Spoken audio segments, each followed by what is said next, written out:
Alright guys, welcome back to the channel. Thank you very much for tuning in, really appreciate it. I hope everyone is well. Shout out to all the subscribers, gratitude to anybody new, welcome along. This video is called El Dia de Mi Suerte, which is a famous song from a famous artist, R.I.P. Hector Lavoe. And I'm going to tie it in with Subriel Matias' dominating performance against Gabriel Valenzuela or Goiás. Really interesting, fascinating, violent fight last night, and Matias looked really good. I'm going to break down exactly what he was doing in there, how the fight went, and we're going to talk about the Hitchens fight as well. We're going to talk about a bit of music, and I'm going to talk about some of Matias' punches scientifically. Pronto llegará, porque cuando tú estás seguro el día de mi suerte. de lo que tú das y tú eres, no le temes a los riesgos. Pronto llegará Boxing. el día de mi suerte.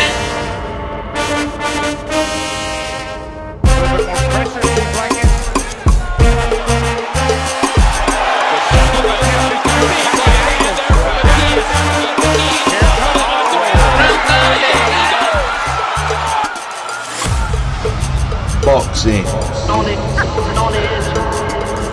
El día de mi suerte.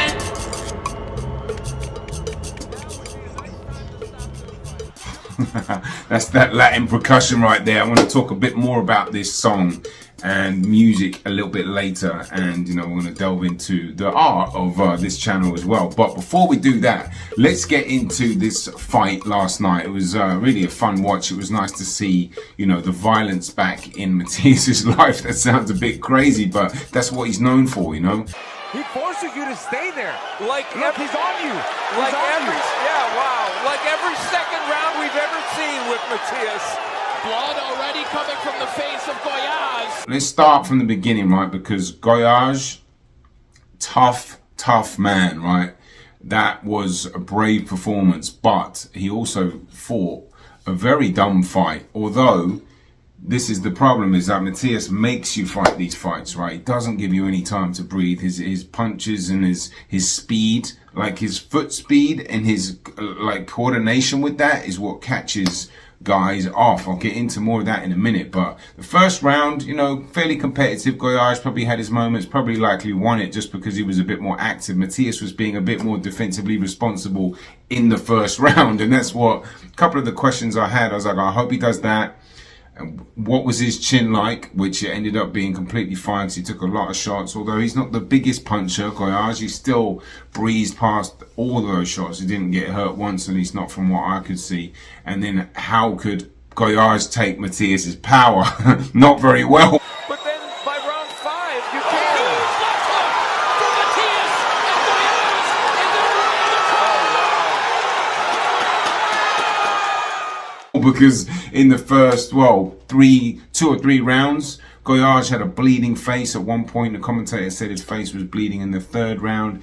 And, he got the cut. I think it was in the 4th or 5th, and it was all she wrote, really. But Goiás was having real trouble keeping Matias off of him, which is, virtually impossible once he gets in that groove. And once he, when you looked at Raul Marquez said this, the commentator, he's like, when you look at Goiás, you think he was in round 7 or 8, and it was just the 3rd round. And then as soon as he started fighting like that, I was like, this fight's done. He's never going to be able to keep this up. He was throwing harder shots, and that's the anxiety that Matias makes you do. And I referred it to a spider's web, right? It's like you're in the spider, a poisonous spider. When you're fighting Subriel Matias, Artur Beterbiev, David Benavides, you are in their spider's web. That's your starting point. And there's no way out.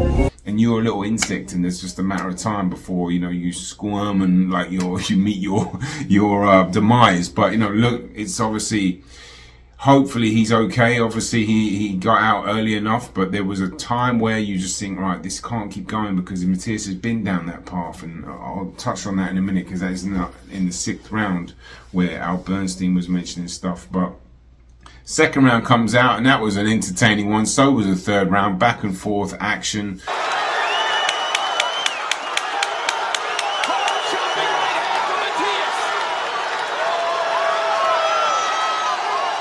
Look at the heart of Goiás as he fires back.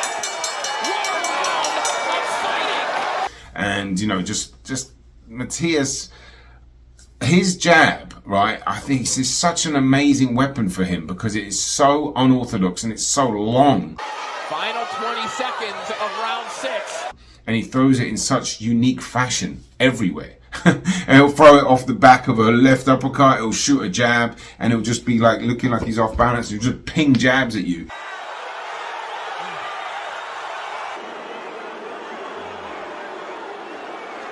Heavy-handed, catching him in the face.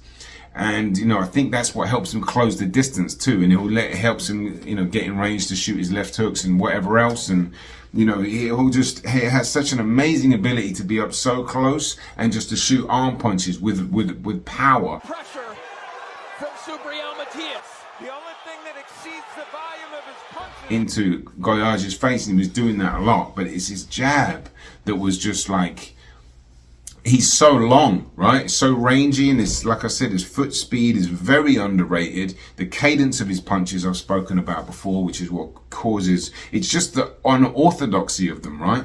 He'll throw like left uppercuts and then weird right shovel hooks. Know how Goyage is fighting through this as it is, as his hand gets popped back by a right hand from Matias. These punches are just very unusual for fighters to gauge, you know, especially with the length, and then you throw the speed in there too, and that was giving Goyage some problems. But the fact that Goyage wasn't really using his feet and his jab anywhere near much, at least not laterally, you know, because, you know, you could try to move laterally. And, you know, that's obviously, we'll get onto the Hitchens fight in a minute, but, you know, Matias just having his way, and it was just a matter of time after the third round. I was like, there's no way. I mean, this is when in a fight like that, where Goyage is, you know, you can see his energy and the look on his face. He's trying so much harder, and therefore he's burning so much more energy. But when he's got that fear in his face, that's what Matias feeds off. Yeah, the spider's web. I'll leave a video I made on that about a year ago, maybe a bit longer. And I was talking about him, David Benavidez, and Beterbiev. Is that they reel you in and they feed off the fear, and you're trapped and there's no way out. And it's just a matter of time before they systematically break you down. And, you know, but he was doing a lot of cute stuff in there, Matias. There's a couple of little clips I want to show you where, you know, he actually, when he comes leaning in, I think this might have been the third or the fourth round, right? He goes to throw a right hand, right, as he's coming in with the momentum, and then he just shifts his body and throws a massive jab into Guy. And that's what I'm talking about. You to stay there. Like Look, he's on you. Like He's on every, you. yeah, wow. Like every second round we've ever seen with Matias. That's so unorthodox, and it's so like against the grain of gravity, where you're coming in, feinting a right hand, and then boom, you throw a massive hard jab in his face.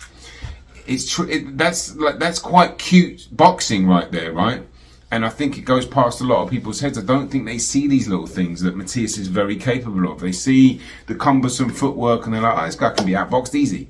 And I'm like, well, if he's on, he does a lot of these things that fighters don't, you can't really prepare for that because, you know, it's just so random and unusual. And his sparring partners were talking about, it's like when he's in there with you, it's a different animal.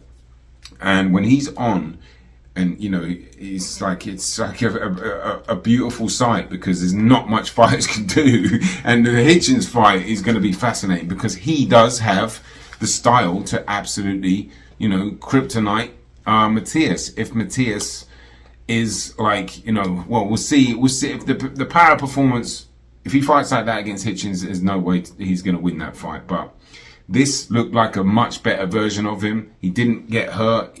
You know, Al Bernstein was saying that he might be tired in the 6th round. I don't think he was. I think at the beginning of the 6th round, he stood up like that and he looked like he'd been, like it was like the 2nd round. So I don't think it's the tired thing. I think another thing one of the commentators was saying is he was almost like playing with the food a little bit, right? Because of the Dada chef, you know, RIP to him.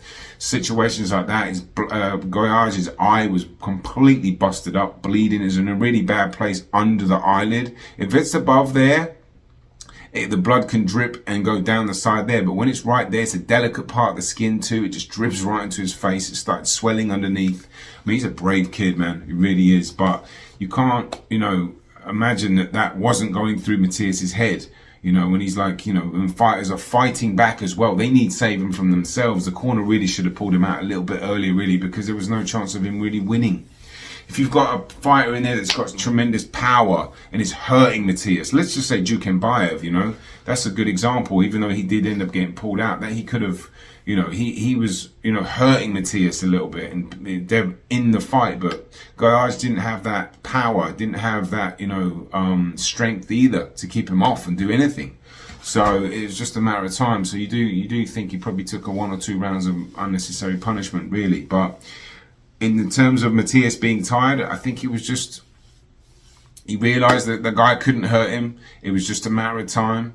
And, you know, obviously the Dardajev situation was probably why he was just like, you know, I'm just going to keep doing what I'm doing, but I'm not going to full throttle. That's what I think anyway. I could be wrong, but, you know, let me know what you guys think. But yeah, very entertaining, very good to see him back. He was very relieved at the end. You know, he was not broke down, but dropped to his knees as if, like, I think it was just a relief to put that kind of performance in front of his fans as well, and just get that, you know, that saga out the way, the loss behind him, and, you know, onto bigger, better things. I'm sure I've missed a few things. Oh yeah, no. Regarding his chin, there's a left hook that I'm talking about science right now, right? Because I like to bring in art, science, and mainly a boxing channel, but anyone that's new, I try to touch on stuff like this. And so the left hook that Gaia, well, he caught him with quite a few shots, to be fair, clean, and Matias just ate them. And I was questioning, wonder how good his chin is now. I knew it was good, but it looked like it was pretty good. Wow, what a hook by Gaia. This is an amazing round of boxing. And as I said, Gaia isn't a demon puncher, but one of the left hooks he caught him with, if you look at where his shoulder is, when he drops his shoulder back, right? And for a left hook, when you talk about hooking, you want to drive your shoulder through each punch, right? And combinations too. So you get full leverage. So you're getting, like, basically a massive amount of leverage and your full body turning. And he caught Matias with a massive hook. Wow, what a hook by Gaia. This is an amazing round of boxing. He just ate it. He just ate it like it was nothing. And that, as well, probably takes more out of Gaia than it does Matias, because it's like you're putting a lot into that shot and your opponent's just eating it. Psychologically, you're just thinking, what am I supposed to do? But, you know, scientifically, if you look at it, he shifts his weight too. There's a little weight transfer from his like back to his front, where he sits on his foot. He loses his balance a little bit, so it doesn't get the full weight scientifically. And also his arm is actually punching up, so you're losing a bit of steam on it a little bit from the gravity. But nonetheless, the leverage can make up for it a little bit too. So it was a tremendous punch, but Matias ate it. And yeah, no, it was impressive. You know, I was questioning his chin, like I said, but I think he came through that with flying colours. His stamina looked good, and, you know, it looked like he was hungry, you know, really. And as I said, that moment with the 5th or 6th round where he was just playing with his food, he just understood. It's like a spider, you know. He's got that insect in his web, and the spider's not worried about it. He's like, all right, I'm gonna get to you whenever it's gonna happen. But yeah, let's talk about the Hitchens fight, because, you know, like if I had not seen the Lemos fight, I would have been thinking, I don't know, man. I think he's got too much skills there. But like, when you see the weakness that he had without, like with the Lemos, he does when I say weakness, he still boxed quite well, but I thought he lost that fight. But his weakness was he doesn't like to counter punch when he's getting backed up, right? And that's a big thing. I'll watch the Lemos fight. I'll do I'll pull up a video of some kind. I'm not trying to do your average breakdown, but I'll do some art with it or something like that, you know. But I will talk about it. But when he's backed up and you got a bit of power and you've got some aggression on you, he's not trying to counterpunch you, right? And that's a big factor in that fight. Because why? Because it means you can shut the distance on the Hitchens, especially with that long rangey jab going everywhere, jabs to the stomach. You know, when Matias will come in leaning with the 2, and he'll fire off with the 1. Unorthodox. Get in range. Now, once he's in range, the key to that fight will be the clinches, right? Because Hitchens was trying to hold an awful lot against Lemos. Probably should have been deducted a point, if I'm honest. He was holding so much. So who's good at stopping you from holding? Subriel Matias. Who's good at fighting in the clinches? Subriel Matias. And as I was saying, he has this amazing ability to just be right up close and just shoot these short, hard shots to your face out of nowhere that hurt. And because he's heavy-handed. So it's like, it's an interesting fight. It really is. He'd have to be in the best shape of his life, because you've got to really be on Hitchens every second of every round, right? You can't really let a round off. You can't really, I would like to see him come in with a bit more head movement. He was doing it at times, but if Hitchens is going to be popping that jab, Matias can come underneath, get in range with that ridiculously long, powerful jab, and try to shut the distance, and then try to clinch him and beat him up in the clinches. I think that's probably one of his better abilities, and just keep the pressure on. So you've got to be in good shape, you know, and take the shots when you need to, but keep your defense up a little bit. There were most of the time, you know, I wanted him to be defensively responsible. He really wasn't. He was in the first round, and then, you know, he just dropped his hands and abandoned it. But I also said, well, if he does that, sometimes it doesn't even really matter, you know. But I think it would just be, you know, just be a little bit more defensively responsible, and just a bit more head movement too with Hitchens, you know. Keep the timing and the rhythm off, and then come in with that jab, as I said. But anyway, switching lanes a bit, I want to talk to you about Art, and, you know, that intro track that I actually remixed for, you know, this, because I wanted to try to sneak it past the YouTube algorithm. So I had to remake the Hector Lavoe track, El Dia de mi Suerte, which is basically a lucky day in English, but it is, you know, if you read the story about it, Art is trying to get his lucky break, but it's like the day of fate, I think it is. And you know, it's just a beautiful song from a beautiful artist. As I said, R.I.P. An amazing track, and I'll play that. You know, I'm a DJ, and I'm like, I'll play that every other week. There's a place that I'll play that in. It's in Park Slope. I get loads of people from Sunset Park that come through, and they're like, "Can you play this track?" And I'm like, "Yeah, of course, I know that song. I love that song." So anyway, but I found this salsa. I'm going to play this to you. It's a little bit of a history behind salsa music. I don't know that much about salsa music, I'll be honest. I do love it. I love listening to it.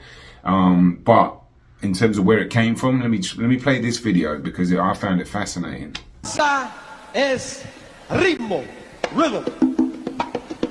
It started in Africa con la conga, skin on wood. El bongo, the basis of salsa, el clave.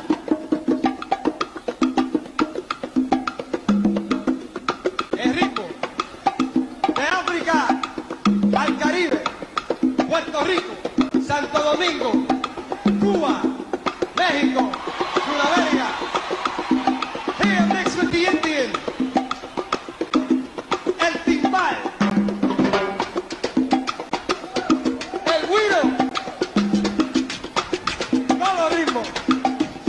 La maraca, el clave, and now the heartbeat, the soul, el corazón de la salsa, the bass. Aha! Woo! From Europe, Europa, the 88s, el piano.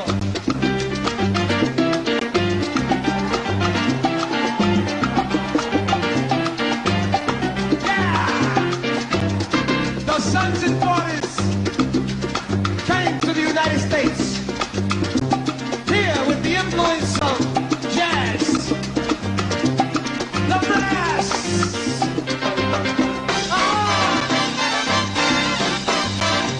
So there you have it. Hopefully this video doesn't get flagged, because I've been pushing the line a little bit with YouTube, do you know what I mean? But I don't really care. As long as the video gets out, I don't really care if it gets demonetized. If it does, it does. Because I understand that I've used more samples in this than average, but it's for fair use, hopefully. But sometimes, you know, YouTube just pulls it or whatever, or they'll put a copyright on it, and, you know, it is what it is.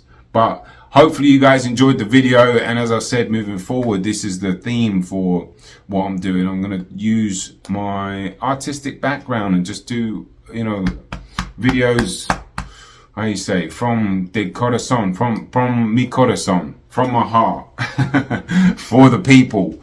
But yeah, no, I love it. And, you know, including a bit of science as well. And obviously it's a boxing channel. I'll talk about boxing, but the premise is just a different lane to, you know, what I was doing before. And I want to make it about art, science, culture, boxing, and just, you know, hopefully you guys really enjoy it, because this is the new model that I'm going with. You know, it's a persona that I am as a musician and a DJ. And I'm just bringing it through the videos. Anyway, long one today. What is it? 16 minutes. Oh, it's going to take, you know, probably push it up to 20 minutes with all the extra video footage. But anyway, that's all good. I hope you guys enjoy it. I hope you have a peaceful weekend. Have a lovely week, whatever you do. Have a good one. Peace, love. I'm out. When you're fighting Subriel Matias, Artur Beterbiev, David Benavidez, you are in their spider's web. That's your starting point. And there's no way out. Artur Beterbiev! They are coming to seek and destroy you. Dismantle you. The destructive, demolishing, human-wrecking bull